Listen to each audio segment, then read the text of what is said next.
My name is Jonathan Parks, and welcome to Jonathan's Nature Crafts.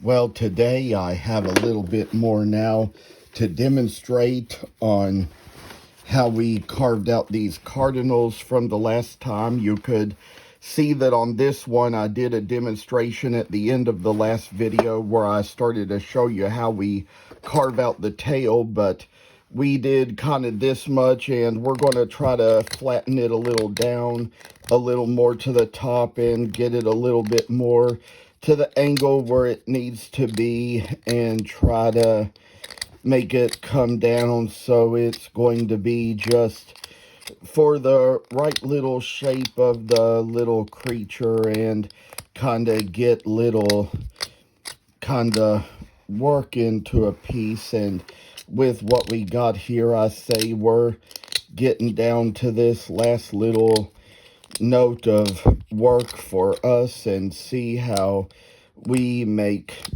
things come out to be. And so we're going to also work on this other one too, and I'll show a little more. We kind of come along to these corners first and make our way down them to try to get a little roundness off the top, and see how this is going to make it come out to be, and then kind of work our way along into the piece and do a little bit of kind of extra work to make it so it's going to be kind of nice and easy to work with here. And so with all this kind of work in ways, I say that we're getting down to about a place where we need to be on this, but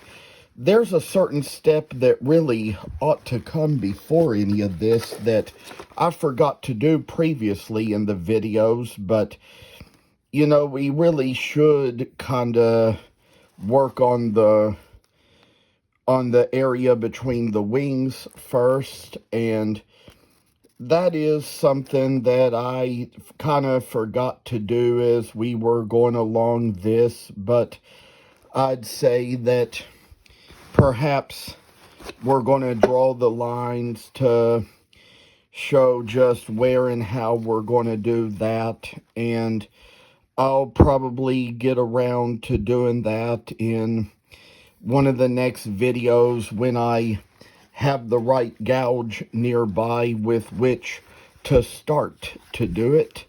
And it's going to be one of those things where you'll see the kind of energy and time that is put into these pieces of work to make them into a special little thing. And with these little lines I make into it, I tell you all that we're coming down to what it's going to be. And I say that it's just kind of putting the little strange bit of work into the daggum piece to kind of see how easy this is going to be, and make it so this kind of time when we get around to removing all these lines out here, come down to where we kind of get a little more work done in, just to kind of remove a little wood off the end and top of the tail. And this is just something that we see when we come down to the very fundamentals of the project. So, you know, sometimes you may have to shift knives around when you carve something, and there's going to be different kinds of blades on different ones, and some blades are going to be thicker, some are going to be thinner, just depending on what you use. And you might have to keep several sharp ones on hand if you're going to do enough of something or keep it going long enough. And there's been different ways they have suggested that sharpening should go. Like if you're just going to use a strop, they suggest you do 5 minutes of sharpening for every 30 minutes of carving. So it's been different ways. It's been instructed in different books by different authors and how they demonstrate their things. And this is one where I say, we're making the project come full and complete. And I'll tell y'all that I've been showing these Cardinals on social media, in messages on Facebook and Instagram to my friends. They've been highly impressed by the work that has gone right into them to make them just so they're going to be a bright little future ahead of us. And you know, and I've even kind of included in the tags in my YouTube videos all the different states that the cardinal is the state bird of, and kind of making it so we're just seeing how things will be in the long run. So you may also know that the Cardinal is the mascot of the Louisville basketball team, but I'm in Lexington, Kentucky, and Louisville is a Kentucky team. But of course, around here in Lexington, there's probably more people who are fans of the Kentucky Wildcats, because that's the University of Kentucky, which is here in Lexington. So with a little kind of work we have like this here, we have to make it so it comes out flat towards the end, but kind of rounder on the top, to see how a good little thing shall work a way down to us. And projects are going to be good things to us when we come down to seeing what all we're going to do. I say it's just kind of nice little work, you know. And I'd say as we come about where we're halfway through the video, so I'll be back in a little bit.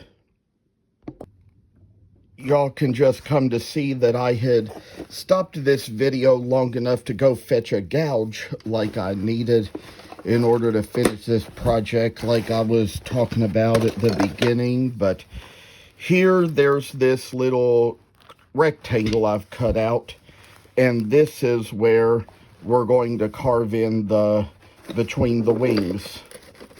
It's going to be just simple as that. You know, lucky I didn't cut myself there, but you've kind of got to be careful on this step because it does require a use of a gouge, and it's best that you keep your hand, hold it like this and keep your finger behind the tail, because the tail is sturdy enough that it can block the gouge from cutting your hand. I mean, I will say that the Teflon glove, which is made out of the same material as the bulletproof vest, that will protect you from getting so severe of a cut that you'd need it stitched up, but it won't protect you from getting any cut at all. So it'll prevent a cut, but it won't prevent a slice. And Sometimes, depending on where you are, I must warn you that if you're holding it like this and you go in like this, it could still probably go through your hand, maybe even with the Teflon glove like I have on. But it also just so happened that before I had Teflon gloves, I used to use those little softer gloves like were at Manny's Woodworker's place that were just the little yellow ones that were probably just knitted together out of yarn or something like that. And back in those days when I was using one of those, I did have the gouge go through my hand, even though I was wearing the glove. And luckily, I had my tetanus shots up to date, and we'll say that I was kind of able to put super glue on both punctures and be able to prevent myself from needing any stitches, and I kind of kept it bandaged up for a while, but that was just the way that went back in those days. And so we get down to where we're getting a little bit done in this, and I say that it's just time to do a little more extra type of work into these little wings here, and with a little proper work, kind of make them so that the inside of the wing lines up with the outside of the tail here.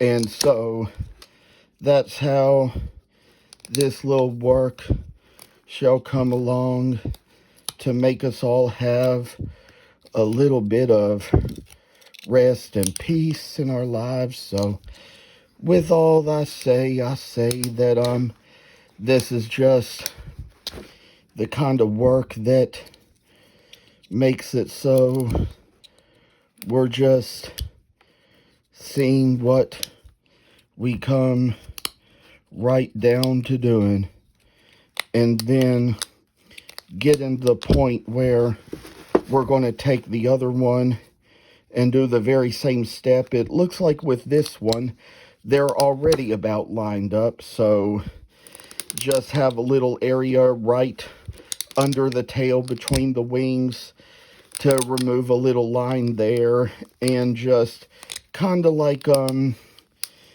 just do a little cutting and slicing just to kind of get it where we got the corners under the wings a little more straightened out. And then this is just one of the things where we come down and get a little bit more coming in, and it just so happens that we finally got to a point where the wings are lined up with the tail in a way, and this is just how good it is going to look. Maybe I'd say, just since we did kind of chip up the tail from doing a little carving underneath it, we might want to smooth or flatten that down a little bit more. Try to get it so it's going to be a little bit in better, nicer shape, I say, and kind of come down to where we're seeing just a little kind of extra work done in our pieces to where we're getting out and making just the thing the way we're going to need to see how it is. So think for a moment. I'm going to take a little sip here. A sip of coffee, that is. Keep coffee and water over here by my table, and then probably say it's almost time to end. Thank you all for coming on and watching so much. Appreciate you all so much. It's going to be in the next video that I will see you and show a little more and carve a little curves into the cardinal around maybe the head and the below the beak. And with all this extra time and work, it's going to be a much better cardinal to turn out in the end. Thank you so much for watching. Thank you for watching, and please subscribe to this channel. I hope you enjoyed the video, and I'll see you in the next one.